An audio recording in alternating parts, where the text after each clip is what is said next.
खरं म्हणजे मॅडम बाहेरच म्हणल्या की महिला दिनाच्या कार्यक्रमाला महिला व्याख्याती आणायची नाही का?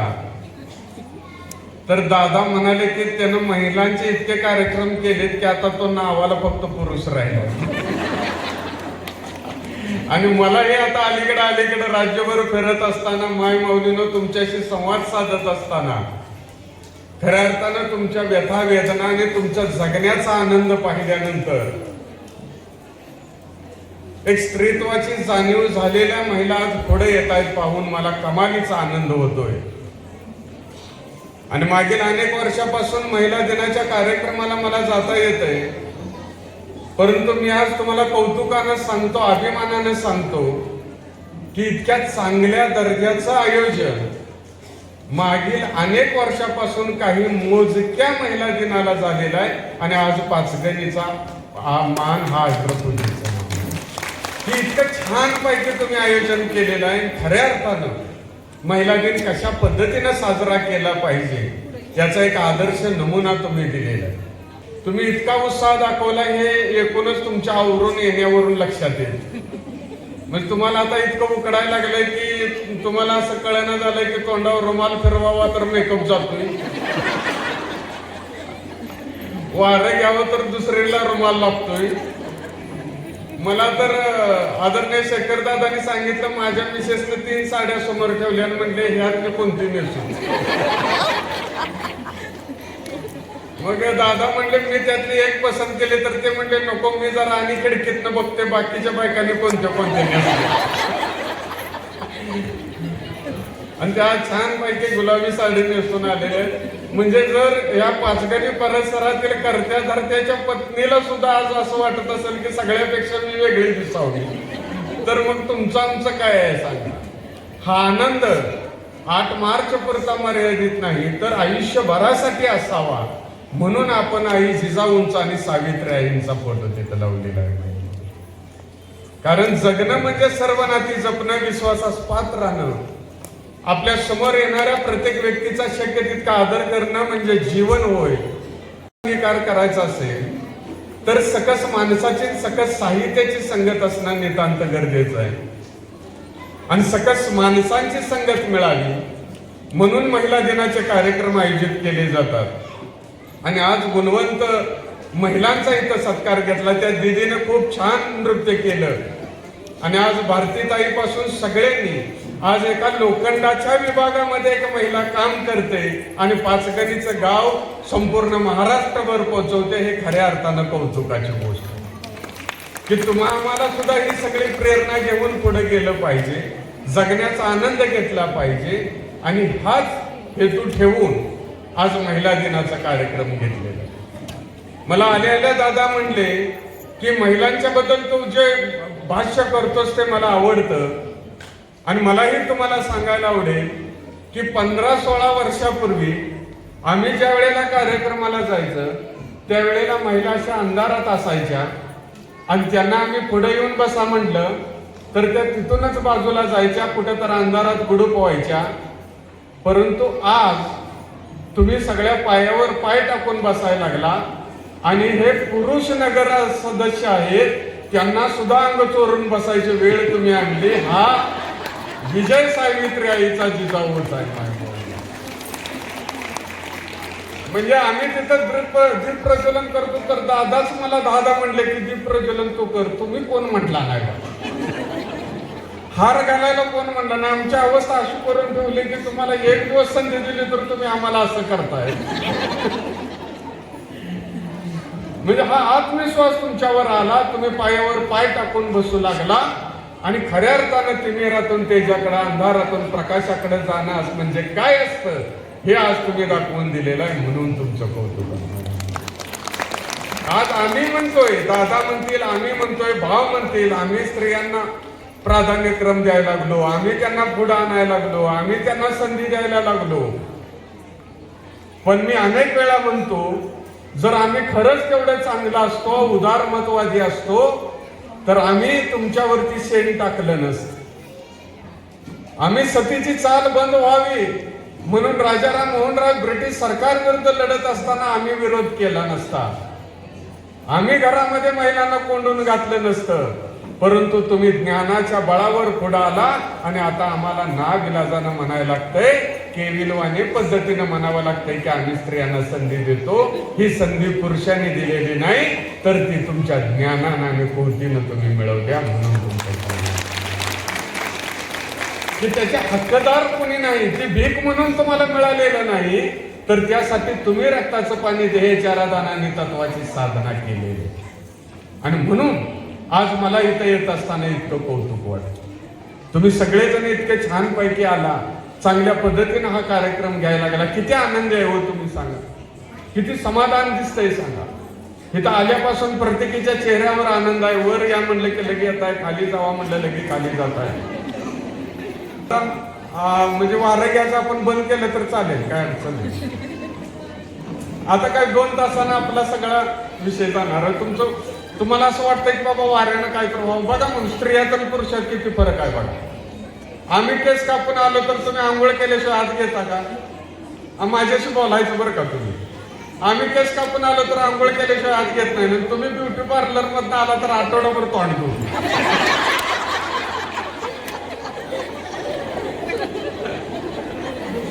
त्यामुळे मी तुमची समस्या झालं नाही. तुम्हाला असं वाटतं की जर घामान मेकअप केला तर पोरं तर आम्हाला ओळखतील का? तर आपण चांगल्या पद्धतीने 3 प्रकारे एकत्र येत असतो. गरजेच्या नात्यानं, भावनेच्या नात्यानं आणि रक्ताच्या नात्यानं. आता रक्ताच्या नात्यानं कसं एकत्र येतो? आपण लग्नाला जातो, आपल्या जावा भावजा असतात का नाही सगळ्या? आपल्याच घरचे तिथं असतात. घोडं असतंय तिथं, म्युझिक असतं, जेवण असतं, सगळं असतं. पण आपण खुश असतो का? आज कसं इतकं खुश आहे, पण तिथं लग्नात असतो का हो? का नसता सांगा बघू? तुम्ही असं बेचैन झालेलं असता. सगळं तिथल्या तिथं आहे, डोली आहे, सगळं आहे, घोडा आहे, विडा आहे, सगळं आहे. पण तुमच्या मनात विचार येत असतो की मी फॅन घेऊन आल्या, मी मिक्सर घेऊन आल्या, नवरा स्टेशनरीच्या दुकानातले घेऊया म्हणत होता, मी ब्रँडेड घ्यायला लावला. आता ही बया मला कसली साडी घेत्या पुन्हा म्हणून जीव वर खाली होत असते का नाही. आणि तिनं आपल्या त्या मुलाच्या मुलीच्या आईनं 250चा ढीग लावलेला असतो. येईल तिच्या हातात देत असते, देत असते. मग पोरगी आपल्याला म्हणते, मम्मी चल की आपण कसं म्हणतो गप ठेवून येतल्यात मी आज जरा शेवटी जाऊया. आणि आपल्याला बी जर 250ची दिली तर मग लगे आपल्याला घरातलं आठवतं, पोरं बाळ आठवतात. आणि कवा एकदा ते लग्न सोडेल होतं का नाही. गरजेच्या नात्यानं कसं एकत्र येतो? आपल्याला साधा मिक्सर पाहिजे असेल आणि आपण शेजारणीकडे गेलो आणि म्हणलं मला मिक्सर द्या, तर ते देते का हो? ते लगेच म्हणते पाती खराब झाली. पण जरा बसून तिच्या जावं बद्दल बोललं, भाऊजो बद्दल बोललं आणि ती कशी तुमच्यापेक्षा चुकीचे असं सांगितलं तर ती तिकडे चहा ठेवते. आपण तिला इकडे तापवायचे, तिकडे चहा तापवतो. आणि शेवटी पाक मोड मध्ये आल्यावर हळूच म्हणायचं जरा मिक्सर पाहिजे होता. मग ती मिक्सर बरोबर खोबऱ्याची वाटी सुद्धा देत. परंतु आज आपण भावनेच्या नात्याने एकत्र आलेला आहे, कारण आपण आज स्वातंत्र्याचा अनुभव घेतोय, स्वातंत्र्याची अनुभूती घेतोय. एक महिला शिक्षण संस्था चालवते आणि त्या शिक्षण संस्थेच्या हॉलमध्ये आपला महिलांचा कार्यक्रम होतोय. याच्यासारखा एका दुसऱ्या महिलेचा सन्मान नाही. पप्पा म्हणलं मला ड्रेस आण, मम्मी म्हणली साडी आण, दीदी म्हणले ड्रेस आण. कोपऱ्यात आजोबा बसलो. आजोबा जवळ गेले, म्हणलं आजोबा मला पहिला पगार झाला, तुम्हाला काय आणू दे? आजोबा म्हणायच का नाही मला चप्पल आण, काठी आण, भगवद्गीता आण. आजोबा म्हणताय मला मोबाईल आण. नातू म्हणला म्हाताऱ्या शेवटचीच इच्छा आहे, आता शेवटचीच म्हणली पाहिजे. एकदा 3 महिन्याचा जम्बो पॅक मारला म्हणजे बॅलन्स बी उडतोय तुम्हाला कळतंय, समाधान वाटलं. इतका अवघड झालंय का कार्यक्रम करणं. एका कॉलेजवर गेलो मॅडम, म्हटलं मराठीत व्याख्यान देतोय, मराठीत बोलावं म्हणून मी म्हटलं कृपया आपले भ्रमणध्वनी कंपन स्थितीत ठेवावे. मी काय म्हटलं, कृपया आपले भ्रमणध्वनी कंपन स्थितीत ठेवावे. मराठीच्या प्राध्यापकांनी माझा शर्ट वाढला आणि म्हटले लागलंच मोबाईलचं सांग. त्यामुळे तुम्हाला कळतंय बघून समाधान वाटतं ना. तो म्हणला एकदा 3 महिन्याचा जम्बो पॅक मारला म्हणजे बॅलन्स बी उडतोय आणि म्हातारा बी उडतोय. म्हणून म्हाताऱ्याला मोबाईल घेऊन दिला. म्हाताऱ्यानं ठेवायचं कुठं म्हणून धोत्रात बांधला आणि चौकात गेलं आणि रिंगटोन वाजली, lungi dance lungi dance lungi dance. म्हाताऱ्याला कळलं नेमका कोणत्या गाठीत आहे. म्हाताऱ्याने 1-2 गाठ शोधली, मोबाईल शोधला, नातवासंग बोलत 100-150 फूट गेलं. बोलायचं बंद झालं, मोबाईल बंद केला, लक्षात आलं मोबाईल तिथं काढलाय, धोतार तसंच राहिले. म्हणजे ही अवस्था पुरुष प्रधान समाजाची आहे आणि महिलांनी 2 पावलं पुढे गेलं पाहिजे. आई जिजाऊने ज्या वेळेला गोड चालवलं म्हटल्यानंतर आपल्याला अभिमान वाटतो. मग आपल्याला किमान गाडी चालवता आली पाहिजे का नाही माई माऊलीलो. आज किती महिलांना गाडी येते, एकदा हात वर करा बघू, धाडसानं करा. केला मॅडम, जरा मोठ्यानं करा म्हणजे इतरांना आदर्श वाटून. वा वा, टाळे वागा. बस तिनं वाढलं. पहिली चपाती झाली, म्हणलं चपाती द्या, पोळी द्या. ती गेली, तिनं आणून टाकलंय ताटात आणि काहीतरी पुटपाट. मला जरा ऐकू आलतं, पण म्हणलं जरा शंका येत्या म्हणून मी म्हटलं जरा हिला विचारावं म्हणून म्हटलं तुम्ही काय म्हणला हो. मला म्हणले काय म्हणला, काय गिळा म्हणली. मी म्हणलं तुम्हाला काय आहे का, तुम्ही असं म्हणताय गिळा. मग म्हणजे तुम्हाला घरच्यासारखं कसं वाटत.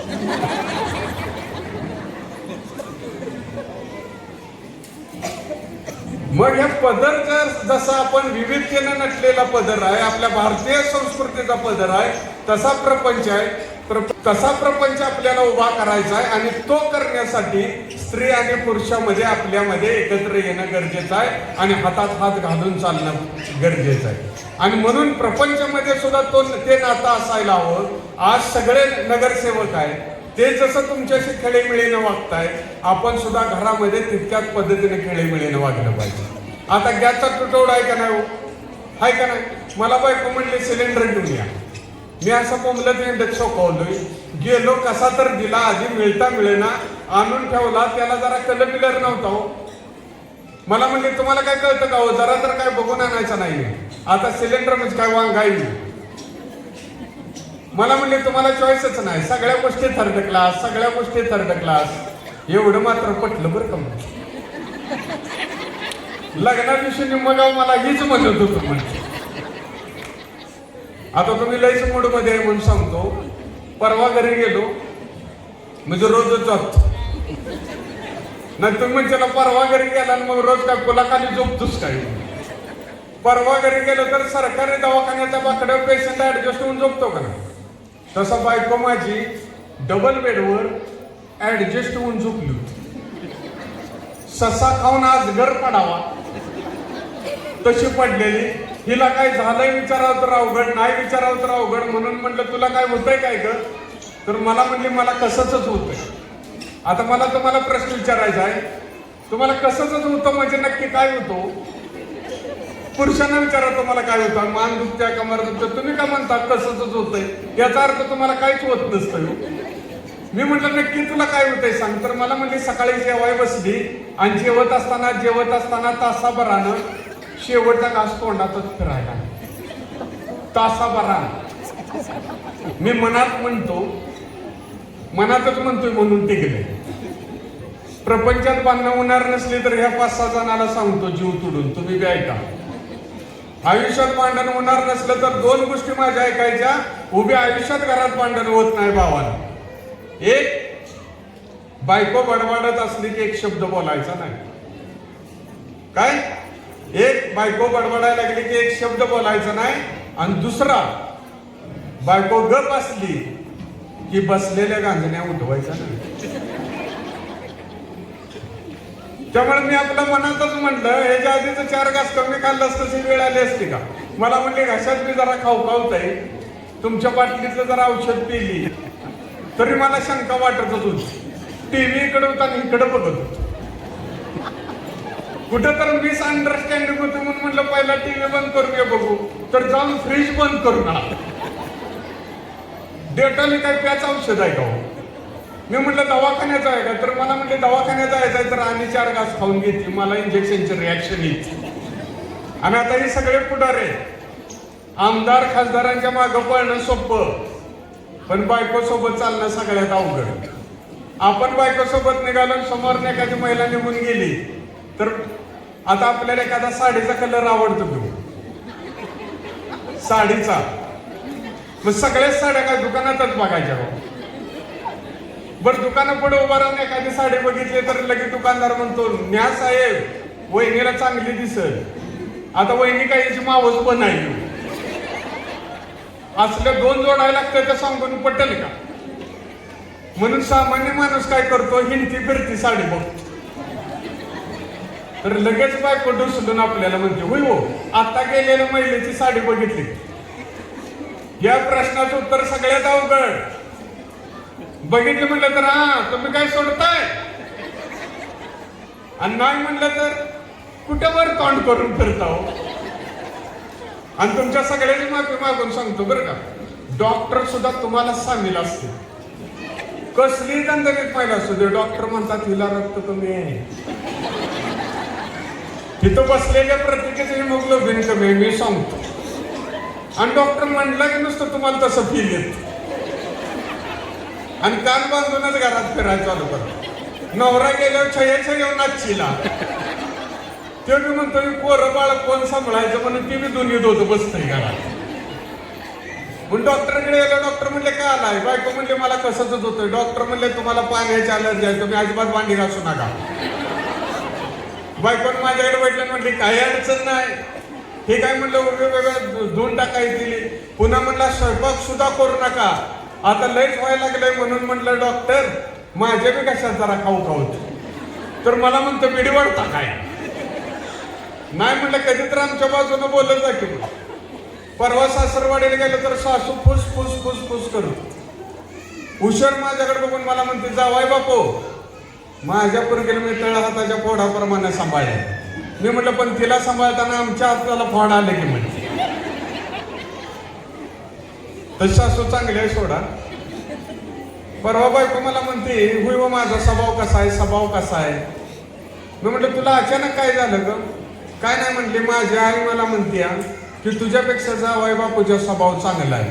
मी म्हटलं आता बघ कंपनीलाच आपल्या प्रोडक्ट बद्दल शंका आहे, मग ग्राहकाकडे फीडबॅक घेऊन काय फायदा. म्हणजे वड सावित्रीच्या पुनवेला सगळं वाढलं मला, त्याच्यात आमरस होता, पोळी बुडवली वर काढली, त्याला काही लागलंच नाही. आईला म्हणलं माझं काय चुकलं का काय, दुसऱ्या कशात घातलं काय म्हणून पुन्हा आमरसात घातलं तर लागलं नाही. बायकोला बोलवून घेतलं, म्हणलं कसं लांब बांधली तीस ग, काय कळतं का. आज गेली ती बॉक्स घेऊन आली, दाना दाना दाना माझ्या पुढं आपटला. म्हणजे वाचा काय लिहिलंय. मी वाचलं, म्हणलं काय लिहिलंय, देवगड हापूस सुपर क्वालिटी. मग म्हणजे असल्या आंब्याला नावं ठेवता येईल ना. म्हणलं पुन्हा लिहिल्याला मला लावायचं नाही, तुझ्या बायोडाटा बी लिहिलं शांत सुशील नम्र.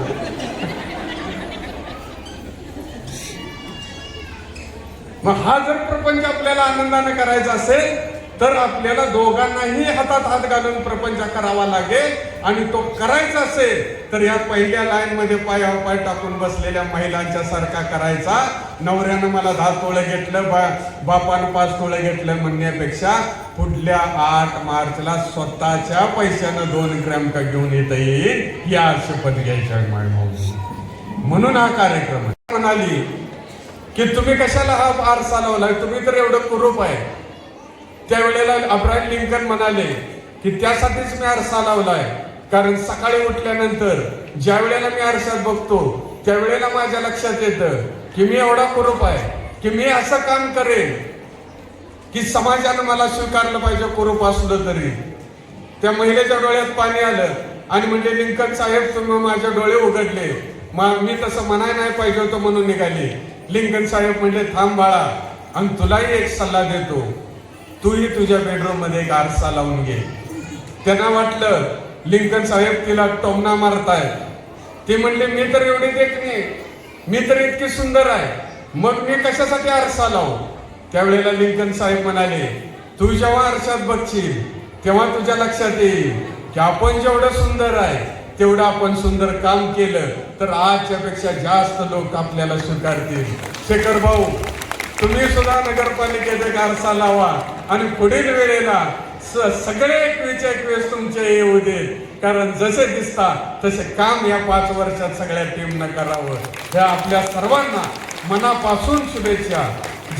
मला इतक्या व्यस्त कार्यक्रमात तुम्ही बोलवलं, ज्या वेळेला तुमच्या आयुष्यात दुःख येतील, ज्या वेळेला तुमच्या आयुष्यात संकट येतील, ज्या वेळेला जवळची माणसं तुम्हाला निघतील, तुम्ही संपावत म्हणून ते लढत राहतील, कुडत राहतील, जळत राहतील, जगावं की मरावा असा प्रश्न तुमच्या पुढे उभा करत राहतील, त्या वेळेला 8 मार्चच्या विचाराच्या पावलाचे तसे तुमच्या वाटेवर पडावे आणि आई जिजाऊ, आई सावित्रीच्या बरोबर भविष्यामध्ये तुमचंही माय माऊलीनं नाव या समाजाने घ्यावं, अशी लाख शुभेच्छा देतो. अजून थोडे आहे बाकी या रक्ताचे करणे पाणी, अजून थोडे आणि नंतर सरल्यानंतर सरोकानी. आयुष्यातला प्रत्येक क्षण तुमचा श्रमाचा, कष्टाचा, उभारीचा आणि स्त्रीत्वाची जाणीव करून देणारा जावा आणि आपल्या आई वडिलांची कुश धन्य करणारा जावा, अशी लाख शुभेच्छा देतो.